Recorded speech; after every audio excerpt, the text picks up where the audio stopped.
jadi pada kesempatan ini kami dari Katekumen GPIWOL berkesempatan untuk ngobrol sama-sama di sini tentang apa sih hubungan agama sama negara itu? Apakah agama itu untuk negara atau negara itu untuk agama? Nah, pasti kalian udah kepo banget kan? Sebelum itu kita akan kenalin diri kami masing-masing. Yang pertama saya Lovely, Saya Jonathan. Saya Rafael. Saya Aldo. Saya Gendra. saya Clara. Saya Stella. Saya Jessica. Nah, ini tuh sebenarnya salah satu tugas evaluasi kami. Cuman sebenarnya tugas ini tuh asik banget karena kami berkesempatan untuk ngobrol bareng. Jadi bukan hanya membahas materi secara formal, tetapi juga kami berkesempatan untuk ngobrol sama-sama. Nah, jadi awalnya itu kami ingin membahas nih apa sih agama sama negara tuh hubungannya gimana? Sebenarnya agama sama negara ini memiliki hubungan yang timbal balik sih. Jadi agama butuh negara, negara juga butuh agama. Tetapi agama nggak bisa untuk menguasai negara dan negara juga nggak bisa untuk menguasai agama. Nah, setelah itu awalnya kami akan jelasin tentang sejarah nih. Nah, dari aku sendiri, aku mau ceritain sedikit sejarah dari Vatikan. Nah, sebelum Vatikan kedua nih sebenarnya Katolik ini sangat mendominasi ya di negara Vatikan, karena di sebelum Vatikan kedua tuh mereka tuh hierarki banget, yang dimana tuh mereka punya peraturan tuh piramidal sentris kalau nggak salah. Jadi tuh mereka sangat terbatas gitu. Mereka tuh nggak bisa maksudnya bergabung dengan dunia luar. Jadi mereka hanya bisa sesuai dengan aturan-aturan hierarki. Jadi setelah adanya reformasi, dengan adanya Vatikan kedua, mulailah gereja tuh mulai terbuka. Dan hubungan antara gereja dan rakyat itu semakin berbaur. Jadi gereja tuh nggak hanya mendengarkan hanya secara teologi, hanya secara kayak iman dan tentang Kristus, tapi juga mereka berbicara tentang kebersamaan, apanya itu toleransi dan lain-lain. Nah, setelah itu kita bakal membahas sejarah lebih dalam lagi. Gimana? Nah, dulu tuh ada relasi antara negara dan agama, yaitu negara agama. Ada tuh namanya sistem teokrasi, yaitu pemerintahan Tuhan. Nah, untuk lebih lanjutnya lagi ada pembagian lagi. Gimana tuh, Dok? Jadi ketika kekristenan ini baru berkembang, mereka memiliki hal yang disebut dengan Alien Citizenship, yang dimana mereka pasti tinggalnya itu tidak hanya di kota-kota Yunani ataupun di kota-kota barbar. Tentunya mereka juga pasti menyesuaikan gaya hidup mereka yang berintegritas moral yang berkas Kristiani. Jadi pas kekristenan tuh jadi agama negara, itu tuh dimulai sama Edik Milano pada tahun 313 kalau nggak salah, pada tahun segitu, oleh Kaisar kalau nggak salah namanya Konstantinus Agung. Nah, Konstantinus Agung itu mengakhiri penganiayaan terhadap umat Kristen. Nah, habis dia mengakhiri penganiayaan ke umat Kristen itu, dia juga mulai istilahnya kayak mulai memberikan toleransi gitu ke semua agama khususnya ke Kristen juga, khususnya ke Kristen. Nah, puncaknya itu pas pada Edik Tesalonika pada tahun 381 oleh Kaisar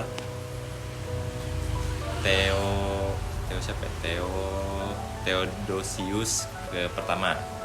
Nah, maka gereja tuh udah mulai berbaur nih sama kekuasaan. Pas itu mulai Kekaisaran Romawi itu mulai sama-sama sama gereja membagi-bagikan agama Kristen gitu ke kekuasaan daerah-daerah kekuasaannya Kekaisaran Romawi gitu.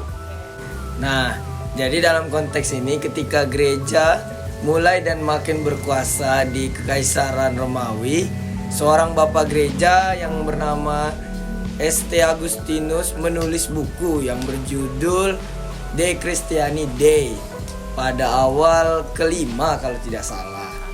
Oke, nah di buku tersebut tuh dia itu Bapak St. Agustinus itu menjelaskan bahwa ada yang membedakan adanya City of God dengan Earthly City, di mana ia mengatakan hubungan yang berbeda itu karena adanya hubungan timbal balik manusia dengan bumi, di mana manusia membutuhkan bumi untuk bertahan hidup, dan bumi yang ditinggali manusia itu akan terus berjalan dan tidak boleh punah.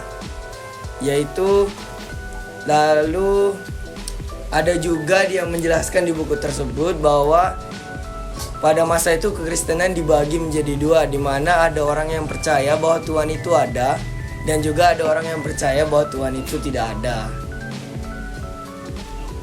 Nah, terus otoritas gereja menjadi lebih kuat dibandingkan raja-raja atau kaisar kemudian.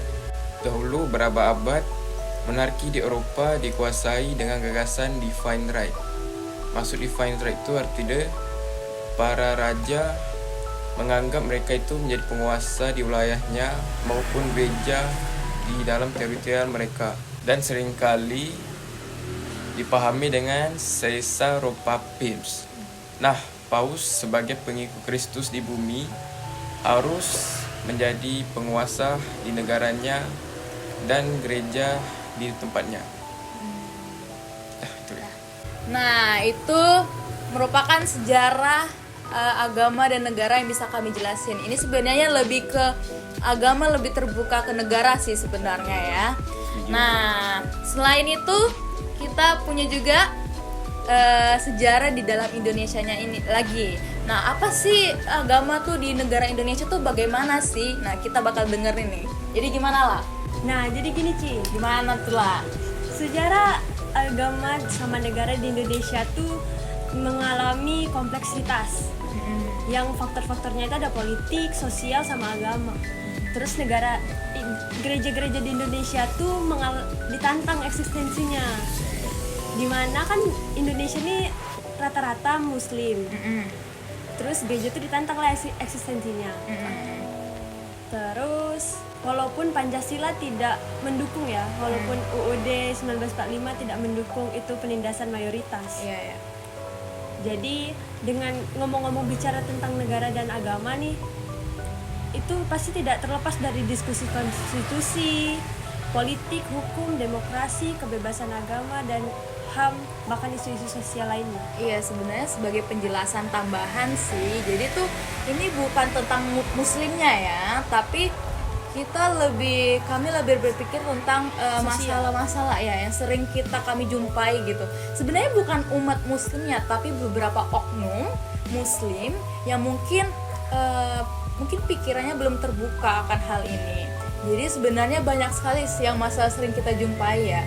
Misalnya contoh, sebenarnya kami tuh kalau di sekolah tuh sering nih kayak ngalamin beberapa masalah diskriminasi ya. Tapi ya it's okay karena kami kayak merasa ya mungkin ini mayoritas penduduk mereka di sini, dan juga mungkin mereka belum bisa menerima, dan itu tuh kayaknya ajaran mereka tuh masih kental banget gitu. Jadi sebenarnya banyak banget umat muslim tuh yang sekarang udah berpikir kritis dan udah bahasanya open minded ya.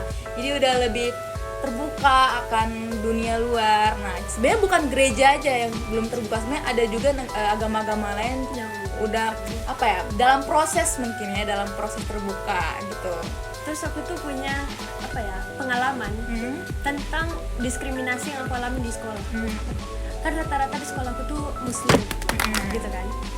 Terus aku bergaul sama kawan-kawan aku yang muslim, cuman aku sendiri yang Kristen.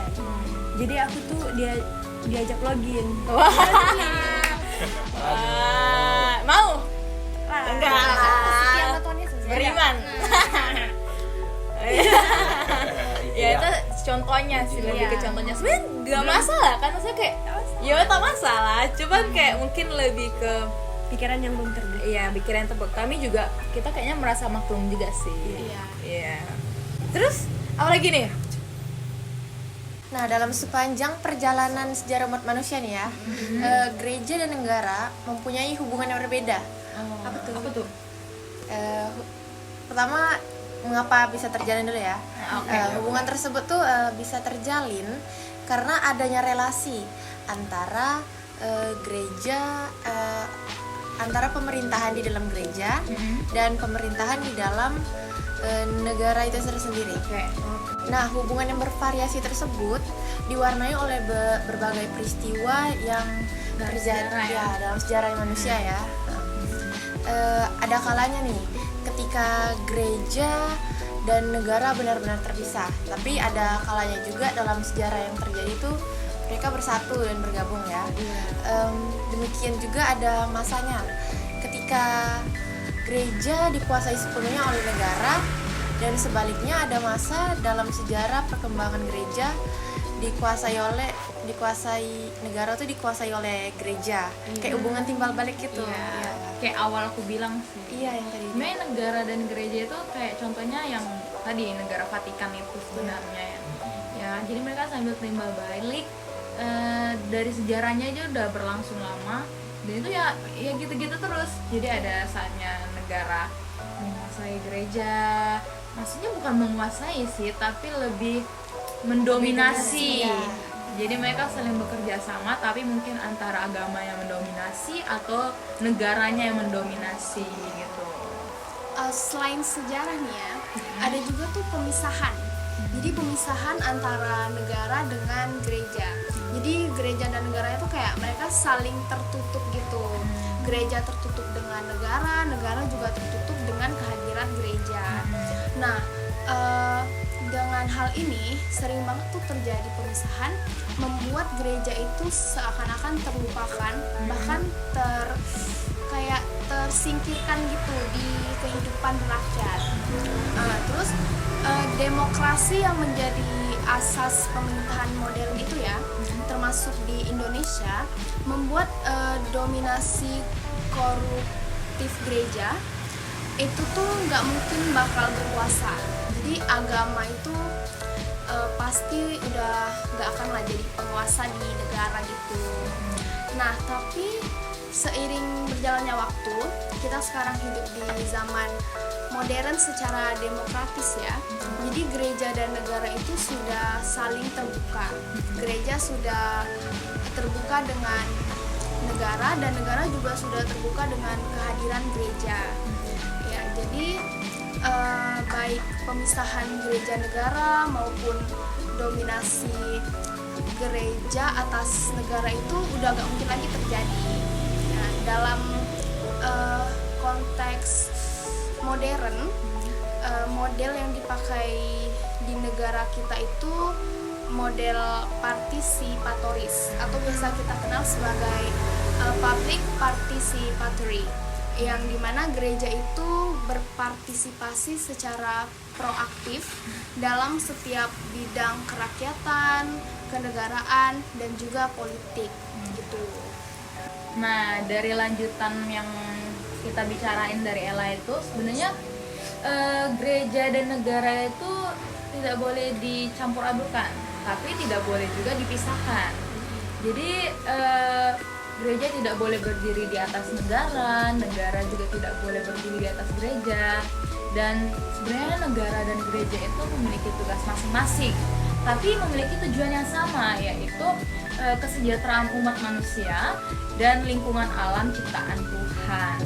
Dan sebenarnya Indonesia itu menurut aku udah mendukung agama sekali ya. Maksudnya mereka udah menerima, karena dari Pancasilanya aja yang pertama udah ketuhanan yang Maha Esa. Jadi Indonesia sendiri udah mengutamakan keyakinan kita. Jadi ada beberapa negara yang mungkin mereka nggak begitu menerima ataupun nggak mengutamakan akannya ada agama. Tapi di Indonesia sendiri tuh udah kayak agama tuh udah bukan hal yang aneh, tapi udah kayak ini udah keharusan dan kewajiban kita sendiri. Sebenarnya kalau kita yang nggak ada agama malah di Indonesia dianggap aneh ya. Terus dengannya adanya ketuhanan yang Maha Esa itu, jadi kita tuh sebenarnya dipersilahkan untuk memilih apa sih agama kalian yang pengen kalian percayain. Jadi bukan malah dikekang, kau nih harus masuk ini. Sebenarnya awalnya Pancasila tuh memang ini ya diharuskan, tapi setelah itu kan diganti jadi ketuhanan yang Maha Esa. Dan itu menurut aku itu udah pemikiran yang sangat-sangat kritis akan pembukaan negara dan agama, hubungan yang baik gitu. Jadi sebagai warga yang berkeyakinan tuh sebenarnya kita nggak boleh sebagai sesama agama tuh nggak boleh ini ya, maksudnya kayak cekcokan, karena kita sendiri tuh nggak bisa nentuin orang kayak kok nih harus masuk agama aku gini-gini tuh nggak boleh. Malah itu jadi menurut kita kayak pemaksaan yang malah aneh gitu, malah nggak, kok orang ini nggak berpikir kritis ya. Kalau mungkin orang bikin tuh kayak kok ini tak berpendidikan lah gitu kan, bebas milih agama. Padahal setiap agama itu kan baik ajarannya. Nah di Indonesia itu juga udah menjamin nih adanya keagamaan, adanya memfasilitasi adanya banyak gereja, walaupun masih sering terjadi susahnya pembangunan, pengusiran, tapi itu nggak apa-apa, mungkin itu cara Tuhan untuk kita semakin menguatkan iman kita ya. Ya, tapi aku rasa makin lama pemerintahan Indonesia itu semakin peduli gitu. Banyak sekali kayak contohnya pembangunan gereja Katolik. Nah, itu salah satu contoh masalah yang menurut aku tuh keren, karena pemerintah itu udah nggak kayak mengikuti kata rakyat, tapi mereka malah mendiskusi mungkin ya, terus malah membantu umat Katolik untuk membangun gereja itu, dan sekarang gereja itu sudah berdiri renaga dan itu keren. Perlu diberi tepuk tangan. Nah, jadi sebagai umat Kristen kita sebenarnya udah nggak punya alasan nih untuk nggak bisa lebih dekat lagi kepada Tuhan, karena kita udah difasilitasi dengan berbagai tempat peribadahan yang udah yang udah pemerintah kasih, terus adanya kebebasan untuk berdoa di mana saja, beribadah di mana saja, dan itu keren banget. Nah, setelah ini kita akan kasih beberapa kesimpulan nih. Nah, dari kesimpulannya tuh sebenarnya awalnya nih, kan kita tahu nih kita tuh beragam ya di Indonesia ini. Kita lebih memperkecil ya wawasan kita lebih ke Indonesia, bukan ke negara lagi. Nah, Indonesia ini kan sebenarnya beragam, sukunya banyak, agamanya banyak, rasnya banyak, budaya-budaya juga bervariasi gitu. Nah, sebagai katekumen ya, aku pengen nanya nih dari kalian, gimana sih kita sebagai katekumen yang dimana kita tahu kita ini terang dan garam, harus menjadi terang dan garam di dunia. Gimana kita menunjukkan sikap kita sebagai umat Allah di tengah kehidupan kita bernegara, tapi enggak memaksakan, tapi kita harus mengajak dan bersama-sama. Itu gimana nih? Aku perlu pendapat kalian. Siapa nih bisa? Saya bukan apa sih, karena kita sering jadi kita nih remaja ya, masih labil, terus lucu sebenarnya karena beberapa kejadian tuh dari Lala tuh yang tadi dia cerita tentang diskriminasi itu sebenarnya lucu jadinya kan. Cuman kita harus menunjukkan eksistensi kita. Gimana kita sebagai umat Allah tidak memberi perlakuan yang sama seperti tadi diskriminasi, tapi kita menjadi terang garam di kehidupan kita sehari-hari. Atau ada kayak kayak pengalaman kita tuh gimana? Ada nggak pengalaman kalian tuh kayaknya aku nih kayaknya di ombang-ambing ya, gimana sih aku dipertanyakan agama aku sendiri di masyarakat aku, gimana? Ada nggak? Aldo ada? Aldo nih kayaknya ada nih, tapi belum terucap gitu. Gimana dong? Sebenarnya ada. Contohnya tuh karena mungkin lah ada dekat lah sama kawan yang non-muslim lah ya. Yeah. Kadang tuh kalau lagi bercanda itu kan kadang kelahi, kadang bawa agama. Iya. Contohnya tuh kayak dibilangnya orang Kristen ada tak kayak gini, balaslah lagi orang Islam ada tak kayak gini. Nah, di situ baru masuk lagi sampai ke inti, tak ke inti sih. Ada juga kadang tuh kemarin lah udah berlalu juga, mereka menanyakan kenapa sih umat Kristen tuh selalu kayak baik hati terus rendah hati, seperti kayak kalau kita ditindas kita tidak balas, kita diam terus. Contoh misalnya mereka kayak kan banyak tuh ada yang bikin stiker Yesus kan di WA, di sosmed. Nah, terus di situ kan kita sebagai umat Kristen kalau jujur dari aku pribadi Emosi ya. tak emosi sih, Emosi. karena itu lawakan bagi aku sendiri. Oh iya. Karena apa yang orang tuh bikin kan dosa buat orang itu. Iya sih. Jadi kayak ibaratkan tuh ya udahlah, kita ikut apa permainannya, kita ikut aja. Kita tuh tetap apa yang Tuhan Yesus ajarkan tuh kasihilah musuhmu kan. Iya. Jadi kita harus terapkan di kehidupan kita, tidak hanya di Alkitab aja, di kehidupan kita juga harus ini, harus diterapkan juga. Iya. Ya sebenarnya kita sebagai umat Kristen tuh serba salah ya sebenarnya. Cuman kayak sebenarnya jadi orang Kristen tuh nggak gampang guys, gitu kan? Karena kita harus mengasihi musuh kita dan lain-lain. Kita harus menerima, kita tidak boleh membalas dan lain-lain. Sebenarnya aku tahu semua agama tuh selalu mengajarkan yang baik, gitu kan? Nah, contohnya kita tuh nggak boleh membalas orang lain, walaupun orang lain menindas kita harus berani menyebarkan kasih kita.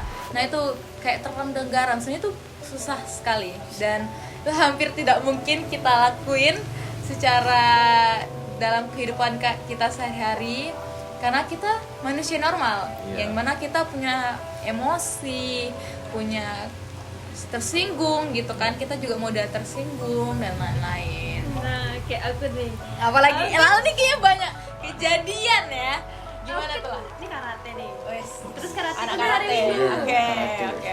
Karate kan hari Minggu. Jadi rata-rata kan karate nggak ada Kristen. Jadi cuma aku yang Kristen. Jadi kan susah nyesuaiin mereka sama jadwal aku. Iya. Hari Minggu aku gereja, mereka enggak. Jadi latihan mereka tuh Minggu pagi jam 8. Sementara jam segitu kan aku harus PT, harus ibadah. Iya. Jadi gimana ya? Aku bilang hari Minggu tuh aku nggak bisa latihan. Dibilang kayak ya udahlah nggak apa-apa, cuman hari Minggu aja, kan hari lain masih bisa gereja. Itu kayak gondok pakai baku hantam. Iya. Ya sebenarnya itu salah satu contoh lagi sih. Ada lagi aku nih di sekolah tuh SD tuh, iya banyak cerita ya, nggak apa-apa ya. Ini lebih ke sharing sih sebenarnya. Pernah lagi, ini bukan gara-gara kami bukan ingin membenci Muslim ya, tapi mungkin karena mayoritasnya Muslim dan juga agama lain di sini tuh kurang guys. Paling ya Chinese, cuman Chinese kayak sama-sama kayak kita minoritas, tapi Muslim nih kayak bukan umat Muslimnya tapi oknum-oknum sekali lagi. Nah jadi Islam dulu tuh KTP. jadi dulu tuh waktu SD tuh aku aktif banget dalam kegiatan sekolah. Jadi aku suka ikut gerajalan dan lain-lain. Ya sama kayak Aldo sama kayak Lala, aku kayak pas disuruh gerajalan tuh aku harus pakai baju tuh, kau tuh harus pakai jilbab biar kita sama semua, karena aku sendiri kan yang Kristen di situ.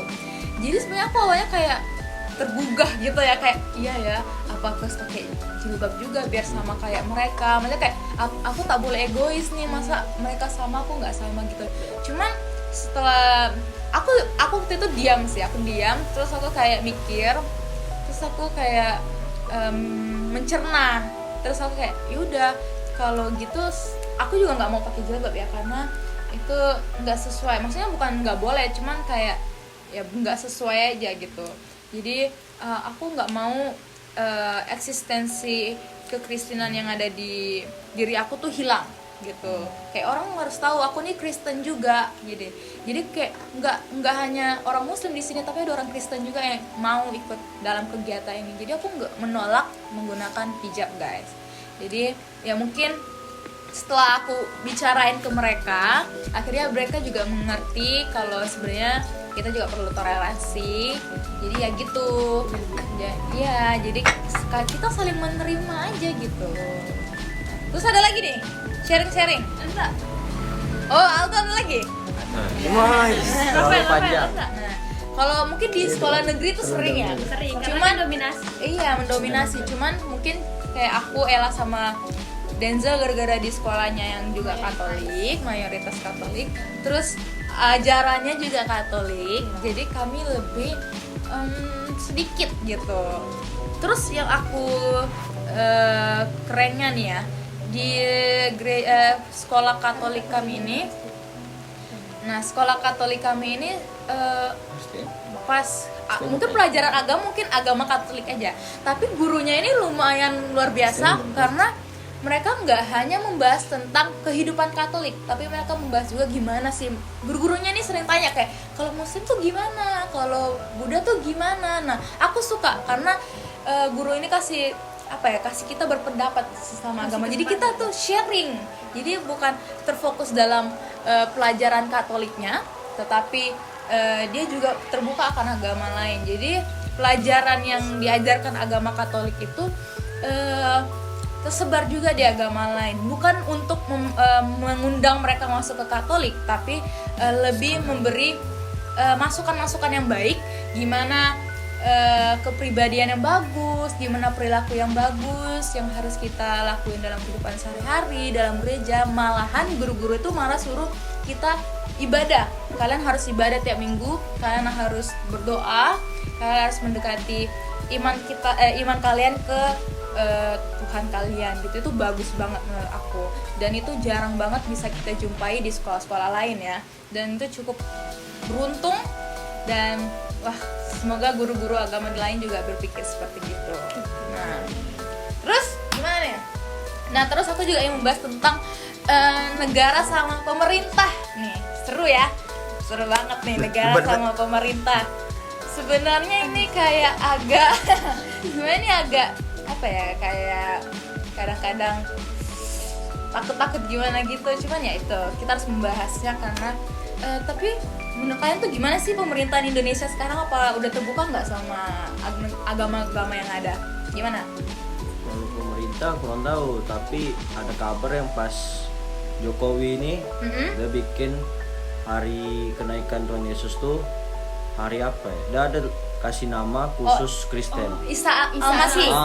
Iya, aku juga baca. Ya di situ bisa kita lihat juga kalau presiden kita nih tak nominal ke Islam, Kristen atau yang lain, tapi bisa sama ratakan. Iya.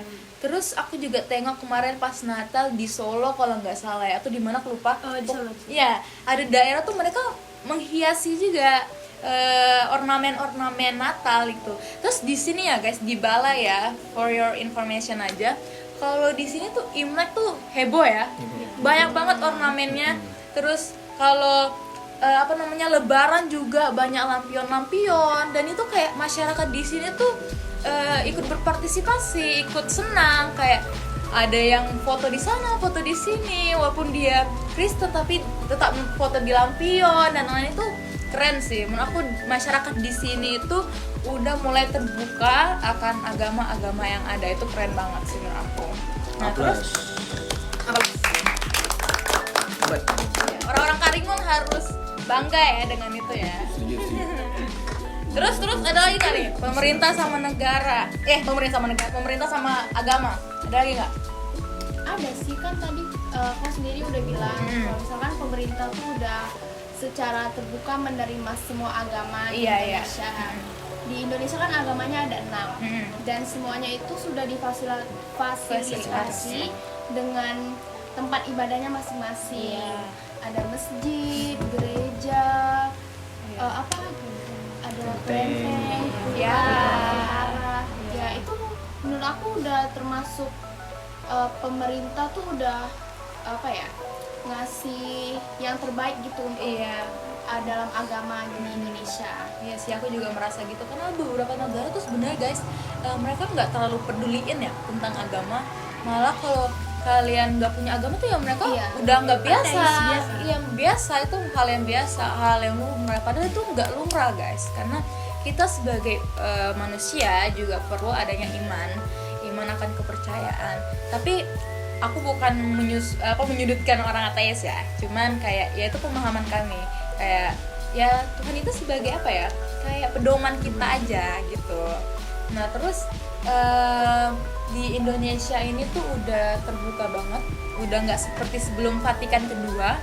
Sebenarnya Vatikan kedua tuh di situ gereja lumayan apa ya? Dominasi. Iya, terus kayak terlalu mengatur akannya negara Vatikan ini. Sebenarnya tuh nggak boleh.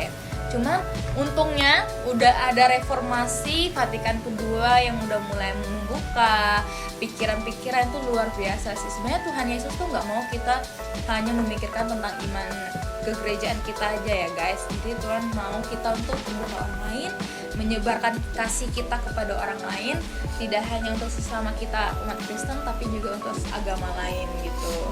Terus ada lagi nggak nih agama dan pemerintah gimana? Atau kritik saran tuh boleh gimana? Atau ada kalian merasa kayaknya kurang. Ada nggak? Jessica? Ada nggak ya? Atau kalian ada nggak sih kayak peraturan pemerintah tuh yang kayaknya menghukum kita secara agama? Kayaknya enggak. Nggak ya, udah kebuka ya. Iya, udah bagus Mungkin banget. kalau di Karima ya, mungkin karena masyarakat di sini kan Melayu ya, jadi Iya. kayak bisa dibilang agama Islam gitu, kental gitu. Iya, kental ya. Iya. Budak Mungkin- Melayu. Iya, Melayu banget. Bukan masalah pemerintahannya, tapi lebih ke masyarakat. Budaya. Mungkin kayak terkadang malah ngatur gitu. Misalnya kayak kita pakai kaos lengan gini aja kayak ih itu terbuka muka. Iya sih. Sebenarnya aku udah salah satunya baju kurung ya. Iya. Tapi itu lebih ke budaya sebenarnya. Aku juga senang karena kita bisa mencerminkan budaya kita sendiri lewat baju kurung.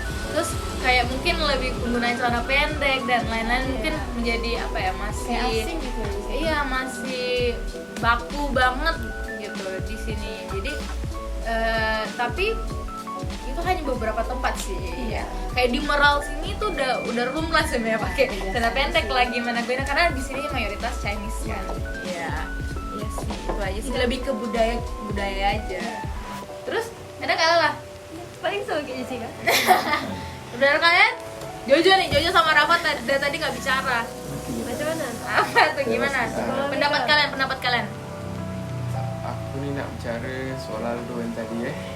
Dia Boleh. bicara Pak Jokowi ini suka membantu yang sesama non muslim itu. Ah. Aku jadi teringat kejadian dulu nih.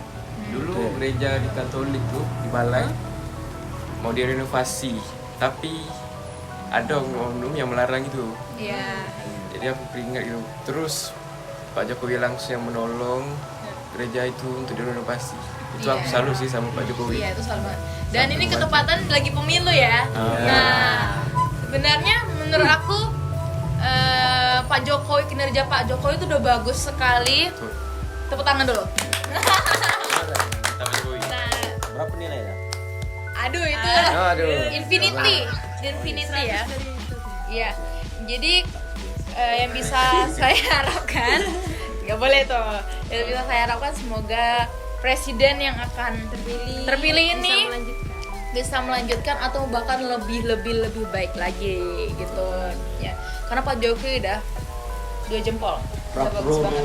Pro banget. Putaran. Ya karena aku rasa mulai dari pemerintahan Pak Jokowi ini mulai lebih terbuka lagi gitu soal agama gitu. Ada lagi, Rafa. Kita harus satu-satu nih ya. Lala udah, Ella udah, Jessica udah, Aldo udah. Berarti Aldo, Jojo udah. Nah, Denzel terakhir. ya kalau menurut aku sih kita ini kan tinggal di tempat yang tidak bisa kita atur. Iya. Jadi yang mengikuti itu bukan tempat yang kita tinggali, tapi kita yang mengikuti tempat Betul. itu. Menyesuaikan. Ada tuh apanya? Peribahasanya, ada aku lupa lagi. Di mana Di mana bumi langit dimija, dijunjung, di situ di langit situ dijunjung. Iya. Iya gitu. Jadi kita tuh sebenarnya bukan apa ya, kita walaupun sebagai Kristen kita juga harus mengikuti budaya-budaya yang ada.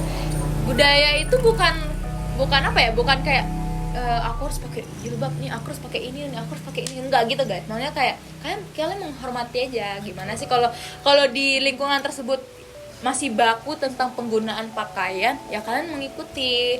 Terus kalau bukan malah memberontak ya, kayak kalian ingin mengubah budaya ini jadi, itu nggak bisa guys, itu nggak bisa karena itu udah ada di situ sejak dulu dan kita tuh nggak bisa merubahnya dengan seenaknya gitu. Tapi kita harus bisa menghormati, terus mencontohkan sikap yang baik di tengah-tengah lingkungan sekitar kita gitu. Denzel terakhir ya. Ini spesial nih. Nah. Gimana Den? Kayaknya nggak ada sih, kayaknya udah bahas semua soalnya. Iya sih. Dihabisin aku terakhir. Gimana? Simpulan lah. Simpulan. Akhir. Kesimpulan deh. Singkat, padat, dan jelas. Nah itu nggak boleh, itu masih baku ya kita buat kita bicarain. Ya kesimpulannya ya itu tadi apa, negara nggak boleh berdiri di atas agama, agama juga nggak boleh Iya, cuma berdiri di atas negara doang. Iya. Kita juga harus saling menghormati juga sama agama. Itu doang sih kalau dari aku. Jadi lebih ke apa ya? Kita ini kan negara, khususnya kita Indonesia ya. Indonesia itu Bhinneka Tunggal Ika, betul. Jadi kita harus toleransi, harus menghormati. Jadi nggak hanya memikirkan kehidupan beragama kita, tetapi juga harus memikirkan beragama orang lain gitu. Nah, semoga juga di negara-negara lain bisa mengurangi adanya diskriminasi, dan juga pemerintah harus lebih aware lagi terhadap penduduknya, supaya antara kehidupan negara sama agama tuh mereka saling apa ya, saling berjalan sama-sama, saling kalau negara ini ada yang salah, agama bisa memperbaiki sedikit, atau agama yang mungkin agak sedikit melenceng, negara bisa kasih pendapat yang membangun kehidupan mereka supaya lebih baik lagi gitu. Sebenarnya di secara apa ya, secara iman kita susah sebenarnya ya, kayak kita harus mengikuti aturan-aturan yang ada gitu. Tapi nggak apa-apa karena Tuhan itu udah mempercayai pemerintah yang ada untuk kehidupan bernegara kita. Kalian juga harus tahu bahwa pemerintah yang duduk di atas sana itu pilihannya Tuhan ya. Jadi kita harus bukan malah apa ya, kayak memberontak, aku nggak mau gini, aku nggak mau diaturin gini. Tapi kita harus bisa kayak menyadari itu utusan Allah. Jadi itu pasti Allah utus untuk kita, untuk negara ini menjadi lebih baik lagi gitu, bukan malah untuk memperburuk gitu. Mungkin ada beberapa pemerintah yang sifatnya mungkin gak sesuai dengan kehendak kita, tapi ya balik lagi, mereka hanya manusia biasa yang tidak luput dari dosa, yang tentunya bisa melakukan beberapa masalah gitu. Jadi kesimpulan yang bisa ambil tuh, agama dan negara itu sebenarnya saling membutuhkan, betul, saling membutuhkan, saling berjalan bersama. Dan aku salut dunia sekarang itu udah mulai sangat-sangat terbuka lagi gitu. Itu luar biasa, itu tidak luput dari kinerjanya Tuhan sendiri gitu. Oke guys, sekian dari podcast yang bisa kami lakuin. Semoga apa yang kami bicarain sekarang tuh bisa dipahami, terus bisa kalian mungkin sebar juga bisa ya, maksudnya kayak sebar kasih ke orang lain juga. Ini bukan hanya untuk umat Kristen ya guys, tapi juga untuk agama-agama yang lain gitu. Nah, sekian dari podcast kami. Kami ucapkan terima kasih. Bye.